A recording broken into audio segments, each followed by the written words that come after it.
Fala pessoal, sejam muito bem-vindos ao BravaCast. Para quem ainda não conhece, nós somos um podcast que traz muita conversa descontraída, ideias transformadoras, trazendo assuntos como arquitetura, construção civil, inovação, tecnologia, mercado imobiliário e muito mais. E eu sou Diego, sou gestor comercial do Grupo Brava e host do BravaCast. E quem está aqui comigo mais uma vez, dividindo a bancada, né? Ele que é meu parceiro, meu brother, né? Profissional também, que é sócio-diretor e também host do Grupo Brava. Matheusão, fala aí, Matheusão. Bora lá, gente. Boa tarde para todo mundo, para quem está nos acompanhando. Como o Diego falou, terceiro episódio do BravaCast hoje. Eu sou o Matheus, né? Sou um dos sócios e fico à frente aqui na construtora do setor comercial, setor de marketing, corporações. Uma satisfação muito grande estar aqui hoje com vocês para a gente discutir sobre o tema de casas de alto padrão, né? Construções, mercado de alto padrão, os nossos ilustres convidados, né? E é isso aí, Diegão. Vamos para cima, vamos para frente, né? Para quem não conhece a Brava, né? É a construtora, a gente trabalha com execução de obras e também corporações. Segue aí no YouTube, no link, tem tudo aí embaixo. E vamos começar o nosso bate-papo aqui, né? É isso aí, gente. E falando desse assunto, né? Casas de alto padrão, casas de luxo.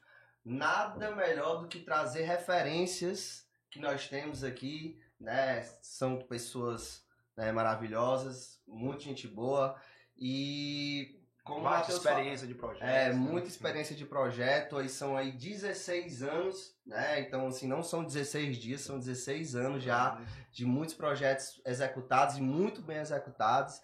Estamos aqui com o pessoal da Viu Arquitetura, né? Estamos aqui com ele, o cara que é faixa preta de jiu-jitsu, kite surfer, né? Velejador dos bons, corredor também. Seja muito bem-vindo, Lucas Cunha. Arquiteto, né? E seja muito bem-vindo, meu amigo, ao nosso BravaCast. Me lembrou de coisas que eu nem lembrava. Mas legal. Juntamente a Natália. Juntamente a Natália, que também é sócia, né? Também está junto nessa caminhada há bastante tempo, né? Sempre trazendo grandes obras, grandes resultados. E nada melhor do que pessoas que têm pedigree para poder falar desse assunto. Seja muito bem-vindo, gente. Obrigada, pessoal. Vamos lá.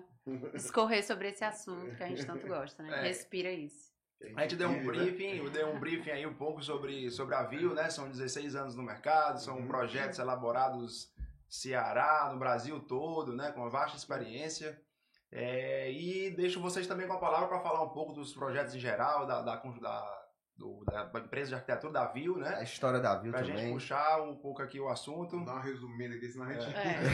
Fica só por aqui. Assim, a empresa começou comigo, né? Na faculdade eu abri um escritório de prestação de serviços de maquetes eletrônicos e com isso me abriu um leque muito grande de network, né? Com construtoras, não existia nem Orkut, não existia, era mais de boca a boca mesmo. E aquelas imagens em 3D, para folder, aquilo ali foi me abrindo mercado, né? Aí a gente começou a fazer muita... coisa de família, né? Projeto de imóveis, a casa do tio ali num sítio, não sei o que, isso aí foi abrindo, né? Em 2006 eu abri meu primeiro escritório, juntamente com 2 amigos da faculdade, né? Sempre aquela coisa, né? De trivial, né? Dos amigos de faculdade. E fui trilhando, né? Mesmo assim eu trabalhava em paralelo em alguns escritórios, né? Aí em 2006 realmente eu saí de todos os escritórios, fiquei só com esse.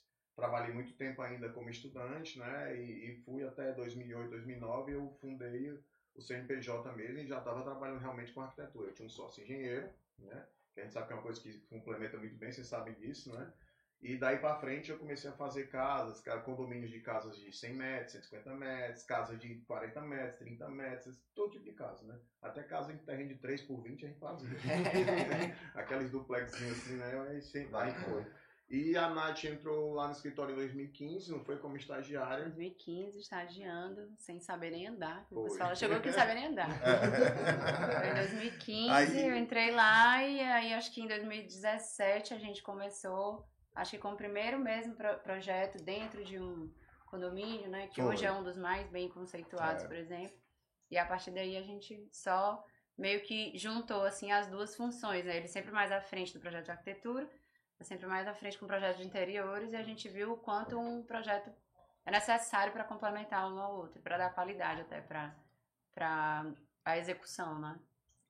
Com certeza, e pelo que a gente acompanha, assim, nosso entendimento, né, Às vezes, muitas vezes começa no interiores, né? E depois, né? Tudo é um conjunto só, as duas coisas, né? Se você fizer só arquitetura e não pensar no interiores, às vezes falta uma tomada ali, lá, falta um bocado de coisa, às vezes não cabe uma cama que é pra caber. Exatamente. Mas vamos lá, gente. Vamos dar início aqui ao tema, né? A gente separou aqui alguns tópicos pra gente abordar. Vou começar aqui puxando o gancho desse bate-papo sobre o mercado de casas de alto padrão. Como o mercado de casas de alto padrão no Ceará tem crescido, né? Especialmente em condomínios conceituais como Alphaville e outras regiões também litorâneas, né? Quando a gente fala de casas de alto padrão, tanto aqui na nossa capital como também no litoral tem muitas obras de alto padrão, né? E aí lança aqui a primeira pergunta para a gente discutir, né? O que os clientes desse segmento, né, segmento de alto padrão, mais buscam hoje e como a personalização tem se tornado um diferencial essencial na construção dessas casas? Eu acho que essa pergunta se resume, né? Também vocês exporem algum projeto de vocês, algo que vocês veem como assim, um grande exemplo dessa pergunta de percepções de alto padrão. E aí vamos puxar aqui o assunto, né? Eu acho que assim, a principal coisa que os clientes hoje procuram é a exclusividade, né? Como a gente tinha falado aqui nos bastidores, a gente vem numa fase agora, pós-pandemia, vamos dizer assim, que a gente passou por uma fase anterior que todo mundo comprava uma casa num condomínio de casas, que todas as casas eram iguais. Isso fez um sucesso até certo ponto, né? Mas quando saiu o primeiro Alphaville Fortaleza, né, que foi daqui, ele não pontuou muito rápido, né? Mas depois ele realmente foi agregando e saiu o Alphaville Eusébio. Então as pessoas viram que poderiam morar dentro de um condomínio de casa, mas que teriam uma casa que não é igual a do vizinho. Né? Personalizado para os seus gostos. Quem quer ter luxo, quer ter uma exclusividade que outra pessoa não tem, entendeu? Então o que acontece muito nesses condomínios é o quê? Eu quero uma casa exclusiva com a sua cara, mas que ninguém tenha a mesma casa.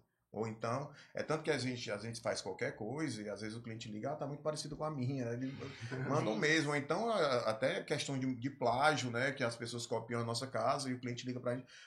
Você vendeu uma casa, você projetou uma casa parecida com a minha para outra pessoa? Aí eu disse, não. Aí ele me manda a foto e a gente vê que realmente existe, né? Uhum. A cópia existe em todos os tipos de segmentos, principalmente na arquitetura. Então, a exclusividade, não só na parte da arquitetura, mas na parte de interiores. E na parte, né, de paisagismo é uma coisa realmente que todo mundo tem procurado. Até porque agora, por exemplo, nesses anos para cá, de 2 anos para cá, muita gente está dando muita ênfase no paisagismo que não era dado. Né? E é uma coisa que, como diz um cliente nosso, o paisagismo é o deito de uma casa. Se não tiver o paisagismo bem feito, não adianta ter a arquitetura bem feita. Assim como também se não tiver interiores, não adianta nada a arquitetura. Né? Porque quando a gente apresenta alguma casa nossa que é feita do começo ao fim, com arquitetura, interiores e com um parceiro nosso de paisagismo, no caso a gente faz muito com o Thiago, a gente tem um resultado espetacular. E o que todo mundo quer é aquilo ali. Nós, não, a gente quer isso daqui. Não, a gente vai fazer a sua casa, mas com a sua cara. Uhum. Vai ter a nossa linha, vai ter a nossa identidade, mas vai ser a outra casa, não vai ser essa daqui, entendeu? Então, o que a gente vê muito realmente é a exclusividade, é a palavra certa para isso. E essa questão do paisagismo, assim, que exemplo isso entra?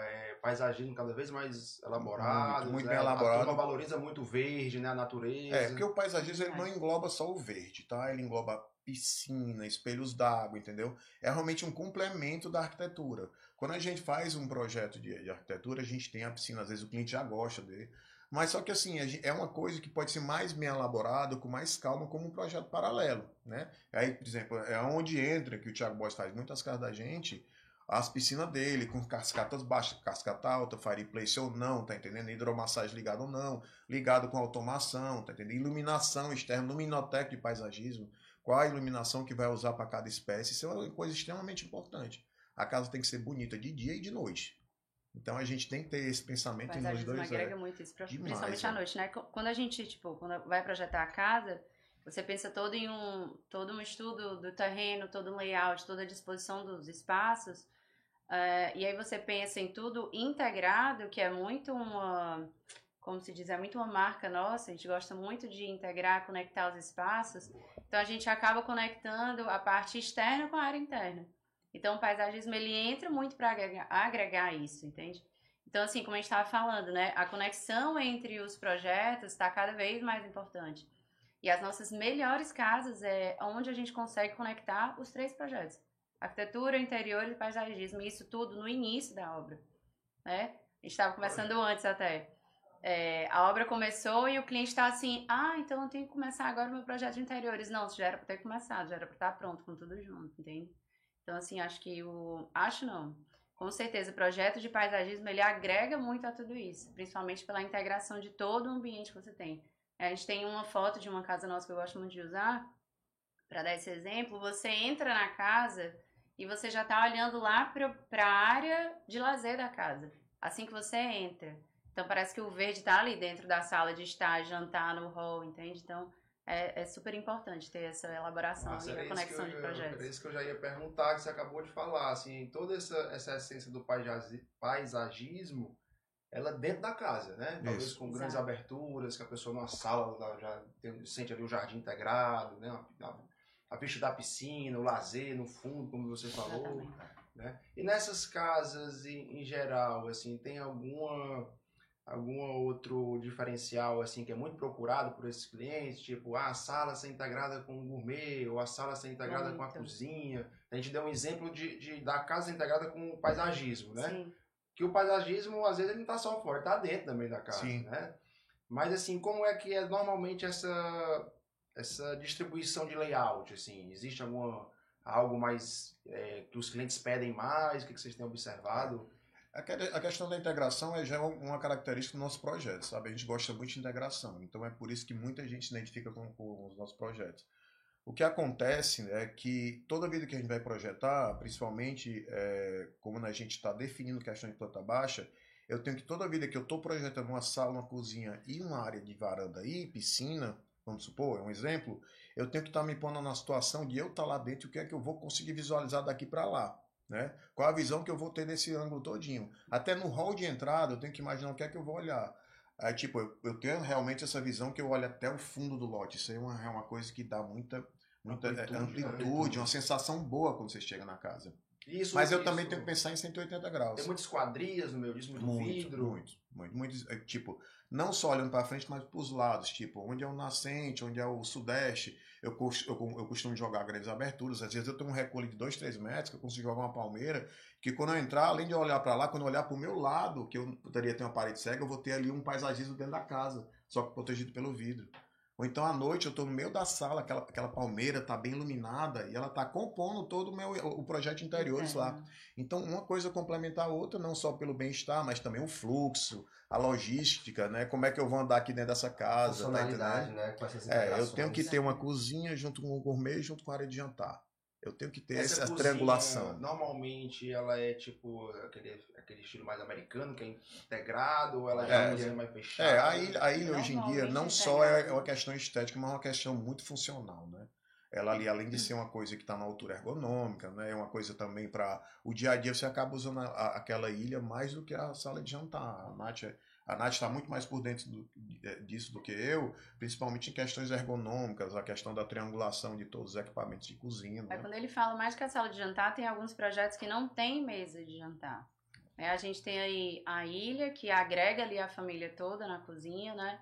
Muita gente fala assim, eu recebo meus amigos e eu tô cozinhando ali, ou amigos ou família, então a família tá toda ali, e todo mundo se encontra, na verdade, na varanda. Então a sala virou mais com um estazão, assim, um sofazão e tal. A cozinha é integrada a tudo isso, porque você tem a forma de receber cozinhando para quem está na sala, e você ao mesmo tempo tem a forma de receber cozinhando para quem está na varanda. Então normalmente esses espaços estão todos conectados mesmo. Isso aí a gente faz, acho que é uma das grandes marcas. Você começou perguntando isso, né? Foi. Normalmente os clientes pedem isso. Grandes vãos, grandes aberturas, muita iluminação, exatamente. Paisagismo. Eu particularmente eu gosto muito, porque assim, eu sou metida a cozinheiro. Então, assim, então eu particularmente gosto, né, de receber as pessoas na minha casa, de ter aquele momento de poder estar cozinhando ali. É uma pergunta que a gente faz no briefing inicial com os vocês, quem cozinha aqui dos dois, né? E o engraçado que está mudando tanto que agora a maioria das respostas é o homem.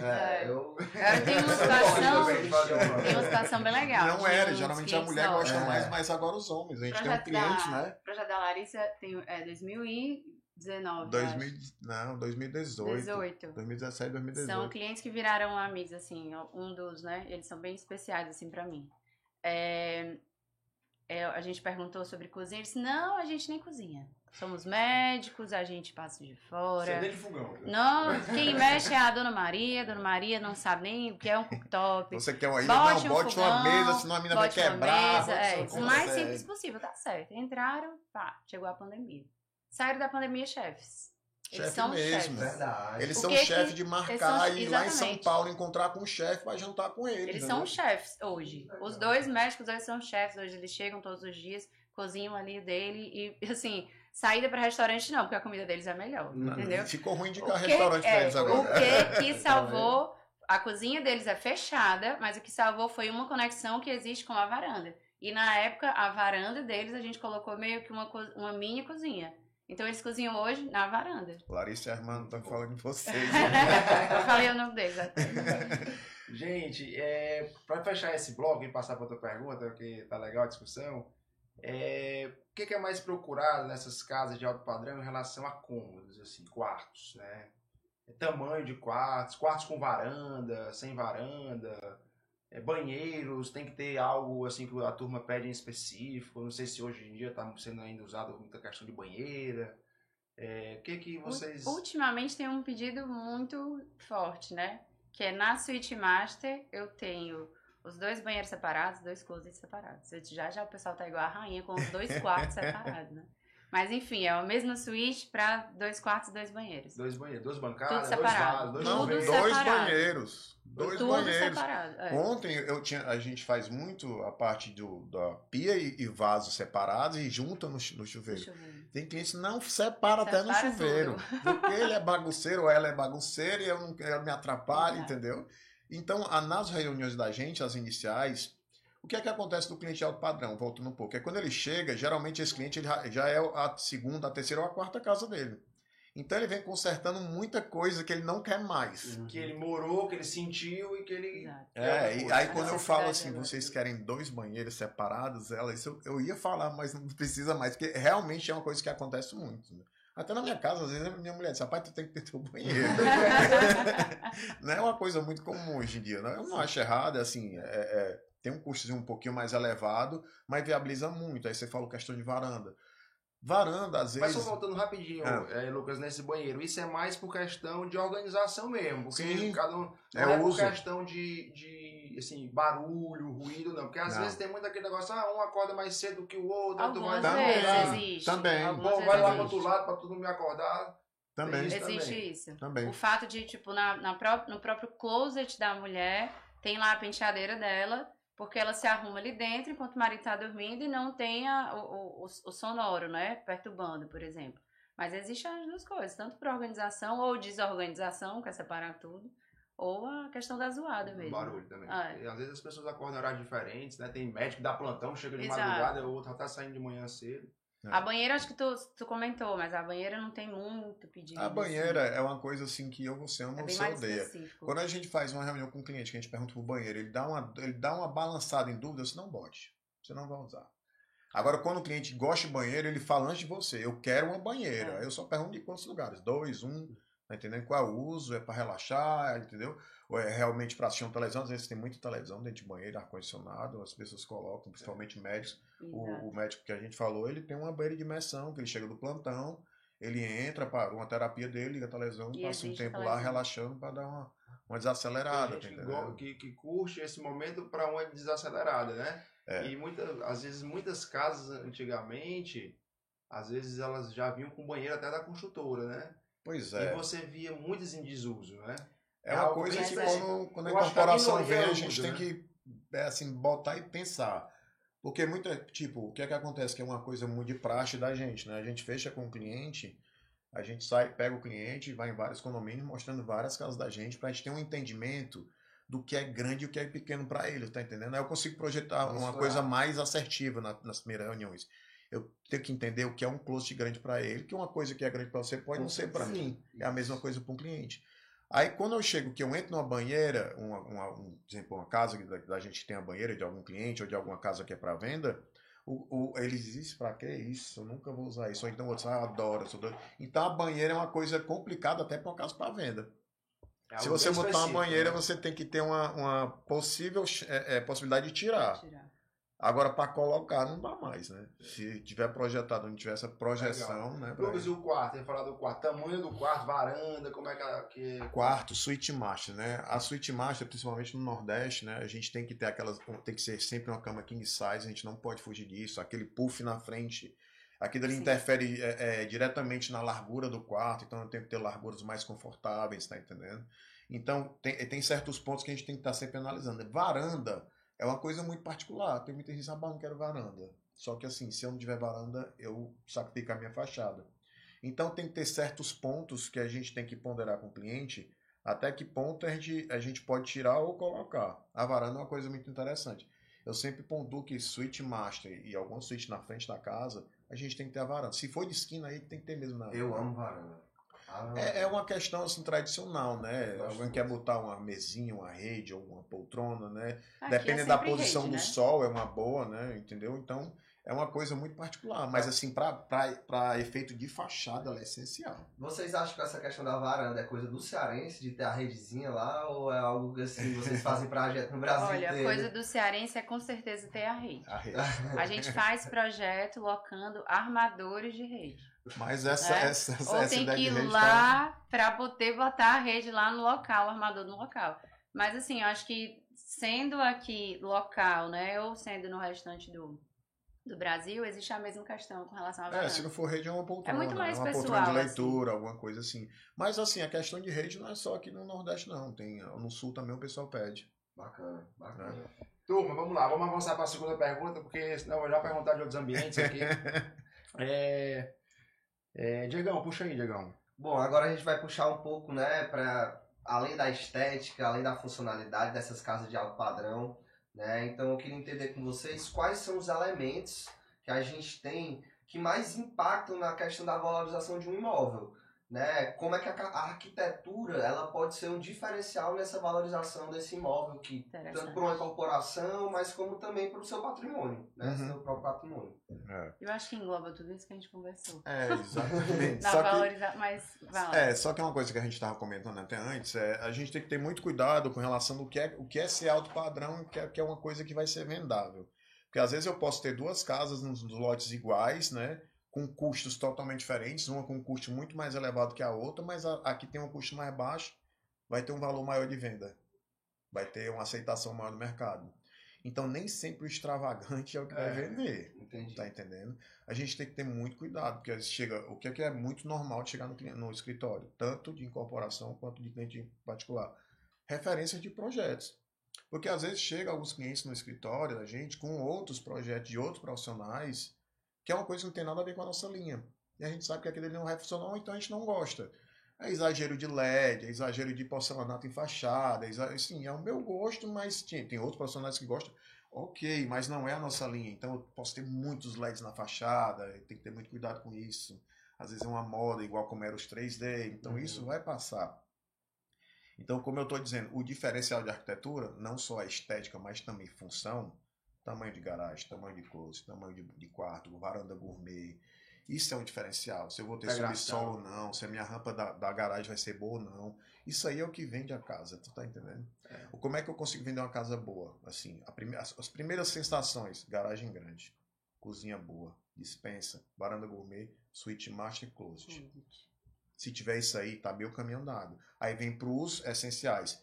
3 suítes mais um no térreo. Se puder ter um escritório melhor. Isso aí eu tô falando em casas médias, de 300 a 400 metros, 500 metros. Quando a gente parte para cima, aí tem que ser 5, 6 suítes, coisas maiores, bem maiores, tá entendendo?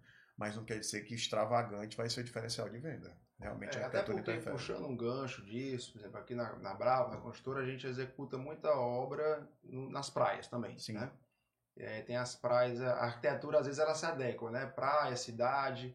Quando a gente vai para a construção das casas nas praias, que é alto padrão também, Sim. essas casas. É a cliente. A gente às vezes usa até um termo interno que é tipo assim, é o rústico, é o luxo e rústico, né? Rústico chique. O rústico chique. Né? Eu tenho que dar assim, o mérito que eu escutei isso aí da Ione Fiuza.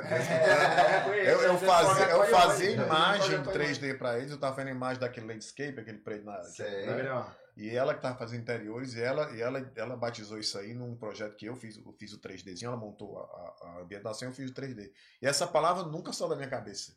Que é realmente isso, é o rústico chique, né? É o brutalismo juntamente com linhas mais leves. É a simplicidade sofisticada. Mas sabe o que eu acho que é muito isso? É o fato da enorme sensação de conforto que esses materiais trazem.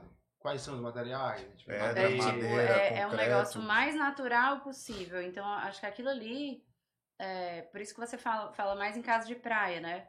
Mas é uma pegada que a gente gosta muito de usar, fora praia ou não. Pode ser que na praia a gente aguce mais o material. Você tem um piso realmente mais bruto, tem um porcelanato mais bruto, uma pedra mais natural. Mas a gente gosta muito de trazer isso para os projetos da gente. Então isso eu acho que para o leigo, para o cliente no geral, ele talvez não entenda, mas ele entra no espaço, ele se sente extremamente confortável e não sabe o que é. Então é aquela junção de materiais que trazem um conforto, a sensação do espaço, junto com vários outros projetos junto, tipo o luminotécnico, por exemplo, né? Que ele tem o poder de melhorar ou piorar o espaço, né? O ambiente. Total. A sensação. Então, acho que acontece muito isso do uso de material, né?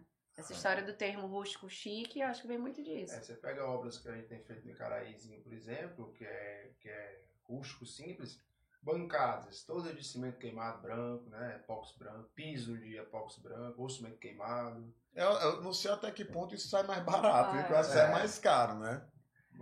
Eu já ouvi um termo, não sei se vocês já escutaram, sobre o luxo silencioso. Né? O que ele fala do luxo silencioso? Que não é sobre ostentação, entendeu? Então essas pessoas que querem uma casa de alto padrão, elas querem realmente materiais de altíssima qualidade, mas de certa forma um consumo consciente. O que seria o consumo consciente? É uma madeira certificada, né? É trazer um sistema de tecnologia que consiga captação de águas da chuva para poder, né, fazer com que tenha economia, essa junção dos painéis solares, que é uma coisa que já está muito... Você está abrindo um paralelo muito interessante que a gente não falou no começo, é que o alto padrão, a gente está só focando em projeto de arquitetura, mas o alto padrão também está vindo na engenharia.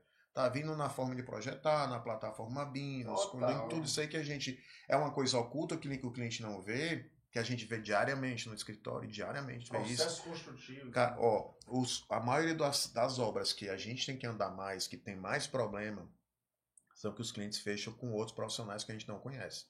Hidrossanitária, elétrica, estrutura.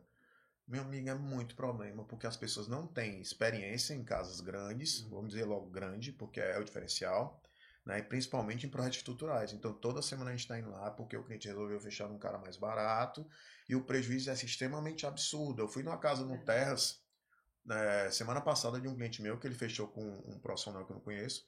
Eu cheguei lá, a casa estava toda de laje maciça. A casa do lado, que é de um familiar dele, a gente fez tudo, arquitetura e do sanitário elétrico e estrutura. A estrutura ele fez com o meu calculista do lado. Deu 14 toneladas de ferro. Essa anterior deu 45 toneladas. Fora as formas de compensado que foi utilizado. Então, o alto padrão ele parte desde o começo. Se o cliente começar a economizar logo no projeto, a queda vai ser muito maior. Então, às vezes, ele nem consegue concluir. Isso faz muita diferença, né? Pegando aqui um pouco do gancho aqui da construtora, porque a gente trabalha muito com a modalidade de administração. Então, assim, a administração, ela pode ser muito bom, né, em termos de redução de custos, quando você está com a construtora, né, com arquitetos que tem essa sinergia, que entende projeto bem feito, projeto bem feito, toda essa compatibilização que a gente faz dos projetos em BIM, 3D, já prevendo qualquer eventualidade, né, de evitar retrabalho, perda de tempo, material, e isso acaba numa obra por administração, que é um modelo que tem muita saída aqui da gente, acaba quem paga o pato vai ser o cliente. Então isso realmente não é nada interessante, né? Agora sim, então só retomando aqui o resumo, né? Quando a gente vem para essas tecnologias, né? Casa com painéis solares, né? Gerando ali de repente a energia da própria casa, é o uso de água. Água quente por boiler, né? Água quente por boiler. Na verdade, é pré-requisito. Isso valoriza agora, né? o imóvel. Isso torna o imóvel mais valorizado, é algo mais procurado. Agora é pré-requisito. Pré-requisito. Você tem que ter placas solares, tem que ter O boiler de água quente, elétrico, às vezes. Total, isso é uma coisa simples que todo mundo já pede, né? A gente vai colocar aqui, tipo, tem clientes que dizem, não quero, mas se tu vender a casa, a próxima pessoa vai ter e ninguém sabe como é que daqui pra frente. Tomada elétrica agora na garagem é o básico, né? Placas solares também todo mundo já tem, né? O boiler é o mais antigo, né? Desde as primeiras casas a gente tem o boiler de água quente, né? Esse tipo de coisa já virou pré-requisito e que tem que ter, não pode fugir disso daí. Né? Tem clientes nossos que optaram por chuveiro elétrico. Mas eu tenho placa solar. Se você vai dobrar a quantidade de placa solar só por causa do chuveiro elétrico. Aí o barato sai caro, tá entendendo? E não tem pressão também o chuveiro elétrico. Não tem. Não, e vem de muito conceito também. O chuveiro elétrico você está consumindo energia. 10 mil watts de chuveiro elétrico. É muita coisa. O tanto de placa que você vai usar só. Uma casa com 7 suítes. Uns 70 mil watts só de chuveiro. É capaz de você ter que botar uma subestação só por causa do chuveiro elétrico. Subestação, né? Eu ia falar usina, mas tem que ser uma subestação mesmo. E agora uma coisa interessante que surgiu, que a gente está vendo agora, de um dos nossos clientes, ele vai ter fazendo a casa por incorporação, casa de 2 lotes, com gerador. Gerador para o elevador, gerador para a suíte, gerador para a cozinha e para alguns pontos externos para ter iluminação. Né? São os principais. Ele disse, cara, o custo não é tão alto, vai ser um diferencial meu que eu tenho, porque realmente a gente está vivendo uma época de muita oscilação, de problemas com a distribuidora de energia, né? E que realmente é um diferencial. A pessoa realmente vai deixar de comprar o A ou o B se o A tiver o gerador. É um ponto, não é supérfluo, é realmente um diferencial. Legal. Fechar esse bloco, a gente está falando, tipo assim, do imóvel que ele pode ter uma alta valorização, né? Como é que é a valorização de um imóvel de alto padrão. Acho que começa até, talvez, pelo terreno, né? Você escolher um bom terreno. Né? Se o cliente tiver a oportunidade de deixar que a gente dê uma olhada, posição, declive, aclive, se a gente conseguir fazer essa análise antes, realmente a gente vai ser bem mais assertivo, vai ter muita economia. E também vai valorizar muito o imóvel, né? Você pode se você escolher um bom terreno, que já é outra pauta, que é um bom terreno, né? Mas até um briefing pode mudar muito. Às vezes a mesma casa ela é construída em um terreno aqui, ela é construída em outro terreno ali, dependendo do terreno ela pode ser mais valorizada aqui do que lá. Sim. Né? E você também às vezes conseguir comprar, adquirir esse terreno no momento certo. Né? Às vezes assim você compra ali com uma condição boa, né? no pré-lançamento, ou seja... Enfim, você às vezes enxergar a oportunidade, né? Achar o terreno com preço bom. Porque o terreno, beleza, você vai vir com um projeto e vai construir lá. Então você já tem uma alta valorização no terreno. Sim. E aí quando você vai para projeto, eu gosto muito, tenho muito esse pensamento na minha cabeça, que até um amigo meu arquiteto que me falou isso, que tipo assim, a arquitetura é bem-estar. Né? Sim. É tudo isso que a gente está falando. Então assim, você vai contratar um arquiteto, um escritório de arquitetura para fazer o seu projeto. Você escolheu o terreno, você está com o mesmo terreno. Aí você executa uma casa com um projeto X e você executa uma casa com um projeto Y. Mesmo terreno. Né? Lógico que juntando tudo isso que a gente falou, mas a casa pode ter uma valorização absurda só pelo projeto. Sim. Né? A pessoa também tem que enxergar que o projeto de arquitetura é absurdo. Né? Agrega, né? Valoriza demais. Agrega total. Assim, é o que valoriza. Sim. É o bom gosto, né? Como vocês falaram, o pensado, a integração dos ambientes. Às vezes você pegar, às vezes, um arquiteto que às vezes não tem, né? Pode estar ali, de repente, não tem, assim, uma visão mais ampla de tudo. Você pode, às vezes, gastar muito dinheiro e você não gasta ter mais, algo que valoriza, né? O que eu digo muito, né? O que eu digo muito, até eu e a Natália, a gente fala muito com o cliente, quando ele está querendo concorrer, sabe que eu tenho outros preços só. Aí você bate, provavelmente não sei quem é. Eu não sei se ele tem um portfólio que eu tenho, se ele tem um background que eu tenho, se ele vai saber resolver os problemas que eu sei resolver na obra. Então, muita gente vai pelo preço. Então, às vezes, aí faz com outro e não valoriza. Outra coisa que a gente acabou esquecendo de tocar no assunto foi a parte da mesma coisa, muitas vezes. Gasta mais depois. Quando vai para a execução. Porque se você parar para pensar o preço de um projeto de arquitetura em cima, talvez num gasto que ele vai ter da casa toda, para ele ter uma casa valorizada, para ele ter uma casa que vai... Por exemplo, a gente tem uma casa em São Paulo. A gente tem uma casa em São Paulo que está bem atrasada porque ele fechou a arquitetura com a gente, ficou com medo de fechar interiores, ou não sei se ele achou caro também, por causa da distância. Não fechou, fez todo o prédio de interiores, não teve coragem de executar porque não gostou, perdeu mais de um ano. Depois de um ano, eu acho. A gente está executando agora toda a distância e funcionando perfeitamente. Né? Depois da pandemia, essa questão de distância também, tecnologia, né? A gente conseguiu realmente vencer essas barreiras e muitos clientes procuram a gente via internet, via Instagram, por projetos à distância, já sabendo que funciona, tá entendendo?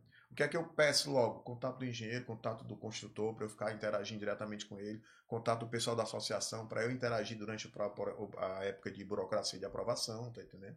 E lá fora, interessante que é mais fácil que aqui, eu não sei porquê, mas funciona melhor do que aqui. Parece que o pessoal tem uma conexão maior, tem uma confiança maior até. Né? E aí, com relação à valorização também, a gente não pode deixar de focar na parte da execução interna, né? Se eu vou pegar esses móveis que a Nath indicou, ela indicou esse sofá, o cara vai pegar o sofá, ele vai copiar o sofá em outro canto e vai botar lá. Pode ser que não funcione. Entendeu? Não funciona. Principalmente para incorporação. Como é esse Se vamos supor que a Nath especificou o sofá tal, design tal, né? Então o que é que acontece? Eu conheço não sei quem que faz igualzinho e copia. É que é assim, né? A gente tem... O Lucas começou... Quem gosta de alto padrão não gosta da palavra imitação. Entendeu? Não gosta. E acho que, assim, alto padrão vem muito do... Não é luxo, como a gente estava conversando. Vem muito, talvez, de uma conexão de projetos, de um fato de você entender o que é que o morador quer e você conseguir projetar a sensação que ele quer, na verdade. Sei. Acho que o alto padrão, primeiro, vem disso, né? E aí, após essa fase, eu falo muito que a gente tem, assim, a gente indica fortemente nossos parceiros, porque a gente sabe que eles funcionam. Eles sabem como a gente trabalha, a gente sabe como eles trabalham. A gente sabe que tem uma certa época, numa obra que tem 10 empresas diferentes trabalhando, todo mundo tem que se conectar ali muito bem. E a gente sabe as linhas que a gente deve seguir e o resultado que aquilo vai dar. E aí, chegando no que o Lucas falou, então, assim, eu indico tais coisas que eu sei que aquilo representa o projeto, representa o que o morador me pediu, né, o que o cliente pediu. E aí, ele pega aquilo e fala, não, eu conheço o seu... José da esquina que faz igual e eu vou fazer igual porque, meu Deus, é um terço do valor. Realmente, você vai conseguir sentar no sofá do mesmo jeito, mas a sensação não vai ser a mesma. E a gente fala e vê isso, sabe? É até engraçado que teve um cliente nosso que, quando ele viu tudo montado, ele falou, só teve esse sofá aqui que eu não fiz. Eu vi, Natália, que fez a diferença. Eu falei assim, não queria dizer assim, eu não disse, mas tá aqui, você tá falando já. A sensação de usar o sofá, de sentar, de deitar no sofá. Né? E na hora da incorporação, né, na hora da venda, isso pesa muito, porque os corretores focam muito nisso daí. Ele vai dizer, esses móveis são de tal canto, esses móveis fixos foram feitos em tal canto, tem garantia tal. É porque assim, tem clientes nossos que já vêm pra gente porque identificou-se porque já tem um apartamento feito com aquele material que a gente indica. Então, diz, olha, vai ser com aquela empresa que vocês indicaram, eu tenho isso na minha casa e funciona realmente até hoje, tá entendendo? Então, a questão das indicações, como a Nath falou, é muito boa a interação em todos os profissionais dentro da obra. Se eles sabem se comunicar, se eles estão acostumados a se falarem, tá entendendo? Aquilo que a gente estava falando lá fora, sim, né? Não é um jogar pro outro, é um se juntar com o outro e vamos resolver esse problema, tá entendendo? É um time só, todo mundo tá ali em prol de fazer o melhor possível pro cliente. O sucesso é ser chamado pro churrasco, né? Nessas obras, gente, até uma dúvida assim, se isso é muito ativo, isso acho que varia muito de gosto de cada um, mas vocês veem muita presença assim de essas questões de obra de arte, quadros, de estátuas, de... Como é que funciona essa decoração? Porque você puxou um gancho para vocês, né? Do material assinado, da poltrona, do sofá. O que mais assim desses itens de alto valor agregado assim a turma tem usado? Quadro? A gente tem uma parceria muito grande com o Juca, né? Ele participou até da Casa Cuca, a gente fez, e da parte... Não foi na Casa Cuca que a gente conheceu. A gente conheceu ele na obra desses dois médicos, que eles gostam realmente de coisas muito boas. Gente, eles foram muito citados aqui. Foi. E eles, na entrega da casa... Na entrega da casa... Tem que mandar pra eles assistirem. Na entrega da casa, ele ligou pra gente e disse, aí, vamos lá pra casa que vai chegar um presente pra minha esposa. E era uma obra assinada do quadro dela com o Juca. E o Juca fez melhor, ele instalou e na hora ele assinou e a gente filmou. E ela chegou na hora? Ela viu. Ela chegou na hora ele assinando o quadro porque ela era fã dele. Não ele só fez o quadro isso, com e o perfil dela. As pessoas hoje já enxergam que essas obras têm valor e elas vão ser valorizadas, tá entendendo? A gente tem uma casa que é meio que icônica da gente, que a gente gosta muito, que é a Acordeon. Ela tem obras de arte da fachada até o enfeite na porta do lavabo da Varanda Gourmet. Exatamente. Na fachada ela tem uma obra toda em as cortês gigantesca, feita pela Meg Banhos e executada pela Ironworks, né? Que chama muita atenção, uma casa lá no Ceará 3. E dentro da casa tem várias obras de arte que ele gosta de colecionar. Essa placa conta a história da vida da família. Então a gente, assim, no projeto, o Lucas tinha indicado, né? Uma placa que ia ter um desenho personalizado, né? No aço e tal. E aí ele ficou, né? Chegou o Luquinha, né? Ele me mostrou o esboço aí eu disse, cara, isso não vai ficar bom. Só que quando ele disse, eu vou lhe explicar. Quando ele começou a contar, me explicar, eu já olhei com outro rosto. Eu disse, cara, vai ficar lindo. Né? Exatamente. E hoje, quando você entra, todo mundo fala. Todo mundo fala dessa casa. Aí como a esposa ele toca acordeon e tem um acordeon na obra de arte cortada no aço, a gente chama uma casa de acordeon. A casa tem toda uma comunicação visual através disso. Então as plaquinhas, tipo assim, vem tentando ser rápida, né?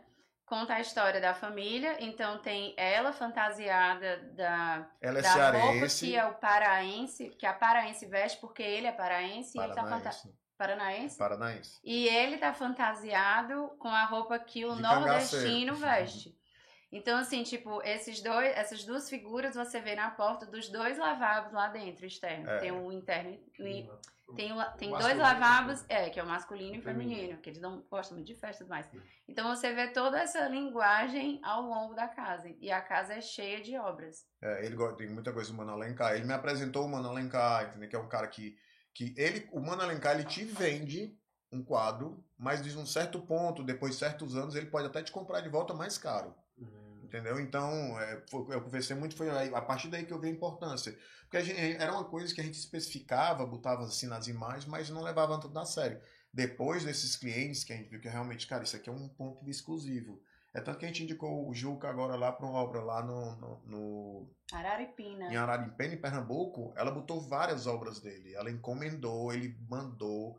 Assim, ficou espetacular, exclusivos. Né? Como agrega. Ele tem até uma. Acho que eu conheço o Juca. É lá no Rio Mar. É o Juca. Aí virou amigão da gente também, depois da Casa Cor.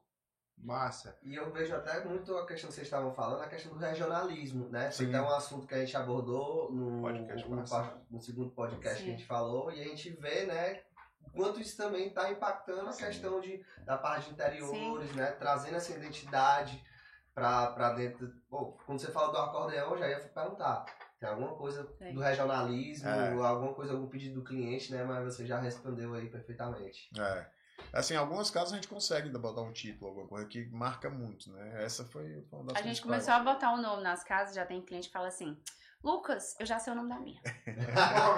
O nome da minha eu quero que seja Casa dos Ventos, né? Que é a do Márcio agora. Outro casal de cliente. Um casal de médicos, a gente tá fazendo uma casa lá no Ceará 2, que assim, tem um modernismo brasileiro, só com madeira, cinza, Exato. Um ripadozinho de concreto, tudo balanceado, sem efeitos de LED, sabe? Cor mais leve, pontozinho de luz pontuais, paisagismo também todo automatizado, uma questão de automação hoje em dia é uma coisa muito forte, acho que a gente vai entrar já nesses pontos, né? Então os clientes mesmo se empolgam com o nome de casa lá. Outra dúvida, assim, é muito comum, né? Isso aqui eu acho que é coisa muito pessoal, itens de decoração que às vezes vem assim de outra geração, que vem da avó, às vezes tem um piano, assim, esse público tem, não, acho que é muito pessoal isso, né? Mas tem também algo, porque assim, tem muito valor isso, né? Eu particularmente lá na minha casa eu tenho 2 cadeirinhas que eram da minha avózinha de balanço, de palha, né? Palhinha. Tem aquelas cadeiras ali, eu olho, parece que não tem perigo de desfazer essas cadeiras nunca. Mas tem palha é uma coisa de muito tempo, que por exemplo, na Casa Acordeon a gente tem umas obras lá as cadeiras do Jader. Não vou lembrar. Do Jader. Do Jader, que é com palhinha, uma cadeira cara, assinada com palhinha. Então tem certas coisas regionais que nunca vai sair. É madeira, então puxando para arquitetura. Madeira, pedra, concreto, né? A gente posta umas coisas, eu tô com um cliente em Campinas e eu postei uma casa antes de ontem que não era dele. Ele disse, cara, é isso daí. É os ripadinhos de madeira, é o concreto aparente, é esse minimalismo que eu quero, tá entendendo? Isso aí é da década de 70, pessoal. Não é de agora, tá entendendo? E tá até hoje, isso nunca vai sair. Quem é que não quer ter uma obra do Niemeyer? Esses caras, tudo concreto puro. Concreto puro, verdade. Tá entendendo? Você vê os melhores arquitetos, assim, nessa parte de casas, os brasileiros são os melhores do mundo. A gente tem o Arthur Casas, tem o Márcio Kogan, que é uma linha minimalista, só retas, concreto aparente. Que é dúvida também para os nossos ouvintes, né? O que é a arquitetura atemporal? Atemporal é isso que eu estou te dizendo, ela não tem tempo, né? Uma casa que é de 1970, um material que eu uso em 1970, eu uso hoje. Vamos lá, Pedra Fogo. De onde é que tu conhece a referência Pedra Fogo? Onde é que tu viu a primeira vez? A gente usa muito lá nas obras do Caraizinho. Agora, pois é, mas quando é agora? O Caraizinho desse ano tá fazendo, né? Tu conhece aquele hotel Cariri Beach no Cumbuco? Conheço demais. Há quanto tempo aquele hotel existe?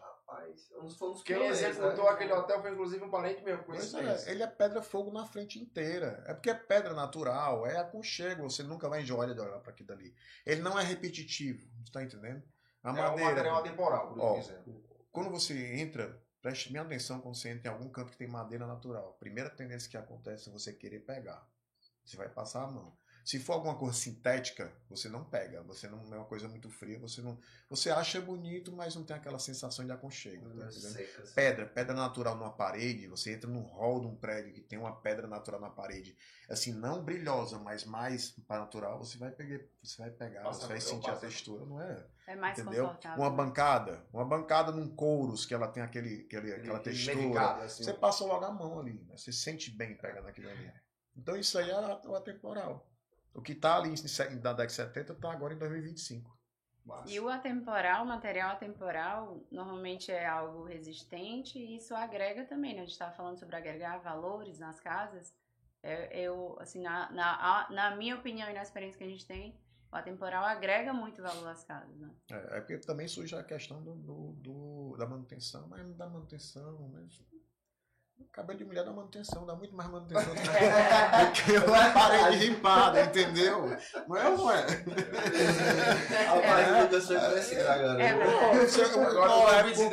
É porque é questão de prioridade. Às vezes o cliente chega para mim, eu não vou botar pedra aqui, eu não vou usar. O cara chega com um carro de 2 milhões. O pneu daquele carro quanto é, pelo amor de Deus, entendeu? Então é questão de prioridade. Eu vou investir numa casa que vai triplicar de preço ou eu vou investir num carro? Às vezes é muito cabeça, tem muito cliente nosso que vende os carros, vende tudo para acabar a casa, às vezes acaba a casa, e 2 anos depois faz os móveis para ficar daquele jeito, aquela coisa dos sonhos e super valorizado, né? E prioriza a qualidade, né? Exato. É realmente a questão de priorizar mesmo. E as nossas melhores casas, a gente viu quantos clientes se empenharam, priorizaram aquilo ali para que tivesse aquele resultado, né? Com relação à qualidade, com relação a tudo. Então, realmente é questão de prioridade. Muitas vezes no começo do projeto você já vê ali, ó. Não, isso aqui não vai dar certo, a pessoa não vai seguir o que a gente está falando, entende? A pessoa quer o melhor, mas sem priorizar tempo e custo aquilo, né? Então, as melhores casas que a gente tem, eles priorizaram bastante aquilo ali. E assim, o resultado final, assim, a gente faz 60%, 40% é o cliente. As palavras não são minhas. O arquiteto, o Mascogo, ele falou isso e ficou na minha cabeça, realmente. Se o cliente, ele tem que confiar. Confiar no processo, confiar no projeto. Ele tem que confiar realmente. Aí dali, 60% para frente, é ele. Se ele não fizer a coisa... É porque muita gente chega e diz, eu quero um acordeão, eu quero uma carnaúbas. Aí você está disposto a fazer, realmente está disposto a confiar. Porque, por exemplo, a carnaúbas a gente estava com a cliente antes de ontem. Uma casa que a gente fez em 2020. A gente ficou relembrando o que a gente colocava. Ela, não vou gostar disso. E essas carnaúbas, que o nome da casa é carnaúba, por causa de uma situação das carnaúbas que ela quis arrancar. Hoje ninguém pode tocar nas carnaúbas, porque o xodó dela, é o que é mais assim, marcante na casa dela, é isso daí, entendeu? O lavabo a gente fez todo escuro. Ela viu a imagem, não, é porque você vem com identidade visual de alguma coisa que você já viu. Então, aí você fica sempre com aquele negócio, quero claro, só que a gente fez uma escuro. A gente confia, ela foi. Hoje ela adora. O vaso, é um vaso, um ébano, uma coisa assim, tipo um marrom. Mas no lavabo. Ela, no lavabo escuro, quando ela viu, ficou lindo, tá entendendo? E eram semanas matutando e de madrugada. Natália, eu não quero. Tem que confiar. 3 horas da manhã tinha mensagem. Calma. Tipo assim, eu vou fazer, se você não gostar, a gente refaz. Deixa aqui. Aí depois que tá pronto, essa parte. Como diria a internet, não sufoca o artista, né? Deixa o artista o arquiteto e o engenheiro é sufocado todo dia, né? Isso aí, né? É normal. Faz parte aqui da nossa rotina, né, gente? Gente, ó, puxando aqui um outro bloco, né? Que o papo vai ficando bom, a gente vai... Eu falei que 40 minutos ia ser pouco. Eu acho até que esse bloco agora é o que a gente já tá falando, a gente vai dar um up nele, mas é o que a gente já falou, ó. Tecnologias construtivas e novas tendências arquitetônicas estão redefinindo o conceito de alto padrão. Na visão de vocês, quais inovações vão transformar a forma como as casas de alto padrão são projetadas e construídas nos próximos anos? Acho uma questão mais de tendências aqui do mercado. É uma coisa que a gente estava falando, que entra a questão atemporal, né? Que, o que é que está acontecendo hoje em dia, que já está vindo de São Paulo para cá? A gente está começando a reusar estruturas metálicas, que a gente não usava, porque não sei o quê, que é caro, que não sei o quê. Então a gente está começando a fazer platibandas mais limpas, mais finas, esbeltas, usando estrutura metálica. A gente está começando a ter isso aqui, que não tinha aqui no Nordeste, né? O concreto aparente, essas coisas, que não seria uma inovação, não seria uma tendência. Mas eu acho que é uma renovação. Está se voltando o uso com a questão do modernismo, do atemporal, né? Que eu quero ter uma casa que no próximo ano não seja moda, que ela continue. Então, eu acho que a inovação, para agora, está sendo meio que uma renovação. Agora, inovação realmente é a parte de automação, a parte tecnológica da casa, hoje em dia é realmente uma inovação. Tipo, o futuro, isso só aumenta, né? Não tem como... o limite, assim, a gente não sabe mais qual é. Depois até da avanço da tecnologia, né? Porque eu acho que a tecnologia é muito mais, talvez, hoje, né? Porque essa parte, como o Lucas falou, ele está trazendo coisas de antes, que na verdade sempre estiveram ali, mas hoje estão à tona, né? Que são os materiais.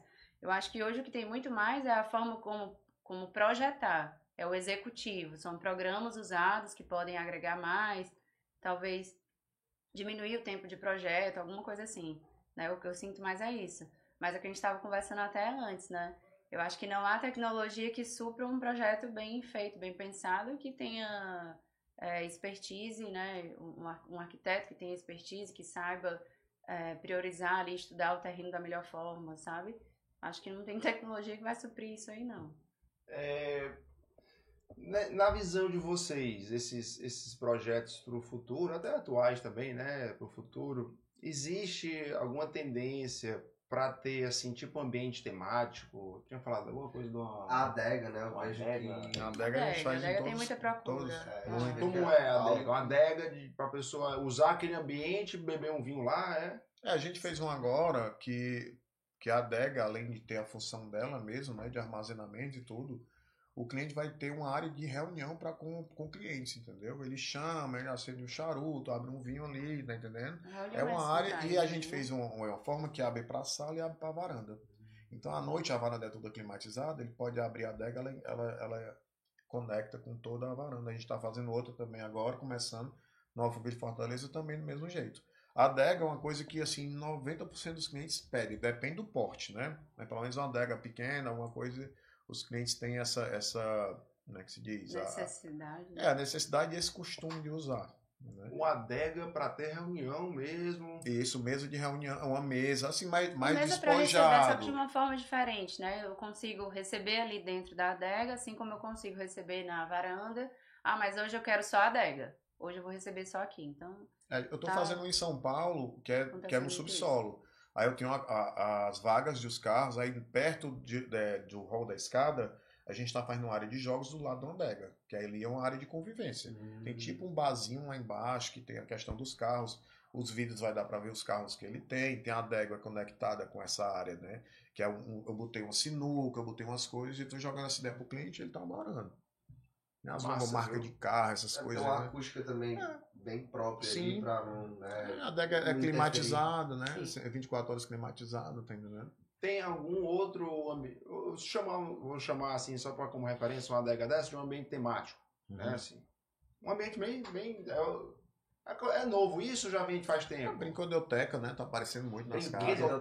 Brinquedoteca tá aparecendo demais. Muito mesmo. Um ambiente só de brinquedoteca. Sala de terapia também. O que mais? É cinema? Tem muito cinema? Cinema tem demais. Home, né? Home cinema. Cinema mesmo é só quando é uma casa muito grande, 1.800 metros, 2.000 metros. A gente fez agora no Rio que está em execução. Tem realmente um cinema grande. Né? Academia. Uma coisa também que está academia dentro de casa. A gente fez home office é básico. É o básico hoje em dia. Muita gente trabalha de casa. A gente tem um cliente que a casa dele acabou na pandemia, que a empresa dele é no Rio, ele mora aqui. Nós foi em Fortaleza. E gerencia tudo daqui. Tudo aqui, né? Ele não quer mais voltar pro Rio. O que depende aí do ambiente do home é se a pessoa atende pessoas dentro do home office ou não, né? É só para ele. Então, em uma das casas que a gente comentou aqui, a gente fez um acesso já pensou lateral. Um acesso lateral, a pessoa já entra direto pro home, não entra na casa. Não, o escritório. Já entra direto no escritório. O escritório, ele tem acesso por dentro da casa e por fora. Aí às vezes eu passo devagarinho, eu gostando dessa casa que eu vou tirando foto. Tá 6, 7 horas da noite. Aí ele tá lá no escritório. Aí ele abre a porta, pode parar! Aí eu volto. Aí eu fico batendo papo com ele. E se a mulher dele me ver, a gente tem que entrar pra comer bolo. Mas o acesso lateral, tem uma escadinha, que quando a gente passa na rua ele vê. Ele vê os corretores tirando foto da casa, ele vê tudo. É uma exclusividade, né? Diegão, bora pro... Vamos chegando aqui na parte que eu acho mais legal, né? Que a gente tem um momento que a gente chama de Brava Sprint. Né? O Brava Sprint, nada mais a gente vai fazer algumas perguntas, mas que vocês têm que responder de bate-pronto. No máximo com 1 ou 2 palavras. Eita! Então... Paybuff. Paybuff, entendeu? Toca pro um, vamos tratar a mesma pergunta, vocês fiquem à vontade aí para vocês responderem em conjunto. Legal. Tá? Responde um, a Natália responde. A gente faz uma pergunta, né? A Natália responde primeiro, depois o Lucas responde. Aí na outra a gente inverte. Tá. Paybuff. Né? Mas bate bola. Vocês vão ficar doidos para poder falar mais, mas tem que responder no máximo com 2 palavras. Com 2 palavras, tá bom, gente? Vamos lá. Puxa aí. O maior diferencial da casa de alto padrão é? Conforto. Exclusividade. Boa. Aí, pegaram o jeito. Pegaram o jeito. Conforto e exclusividade. Vamos lá, outra. Se pudesse transformar um único aspecto da arquitetura residencial no Brasil, o que seria? Eu sei já, deixa eu falar. Tu fala? Pedra polida. Pra trocar por um acetinado, pelo menos. Né, gente? Um negócio mais natural, assim. Boa. Várias palavras, desculpa, mas é só polido. Não, perfeito. Polido. Trocar o polido. Acabamento polido. Acabamento polido. Em vez do acetinado. Eu tenho que falar também? Aproveitar, né? Se pudesse transformar um único aspecto da arquitetura residencial no Brasil, o que você transformaria? Eu peguei só um elemento, né? Desculpe aí, então. Produto imitando... Eu não detesto imitação, cara. Tá entendendo? É o plágio. Eu detesto. Não, imitação de material, tu tá entendendo? Uma coisa é referência, outra coisa realmente é o copiar e colar, né? É porque a gente não pode falar que tem cliente que usa. Que a gente vai falar, a gente não pode falar, né? Então, mas é isso aí. Vamos lá, para a próxima. Uma tendência que veio para ficar na arquitetura de luxo. Tendência? Concreto. Mas que veio desde sempre, né? Não, é uma tendência? Tecnologia. Tecnologia. Isso aí é inevitável. Passou. Não tem como.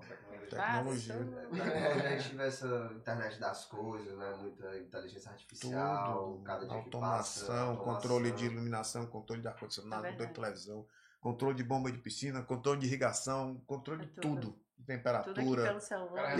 Isso aqui, mas tipo, quando você vai pro sul, você controla a temperatura do piso. Aqui não é comum, mas lá no sul a gente tem que controlar, tem que botar um piso aquecido. Peraí, a gente não conhecia. Não conhecia. Depois eu te passo, é muito interessante. E como o Instagram é muito forte, a gente recebe direto fornecedor. Olha, eu forneço piso aquecido, vamos fazer uma parceria. Segunda-feira eu tenho uma reunião com um fornecedor. Uma consultora também que trabalha com isso. mais no sul, nas regiões mais frias. Não, no né? sul aqui é tão... Aqui é tão... Quando a gente... não tem aquelas áreas rebaixadas, né? Que o nome é Fireplace, que não é Fireplace, eu chamo de lounge rebaixado. Porque se o nordestino falar que a gente faz um Fireplace, é pra tocar fogo em tudo.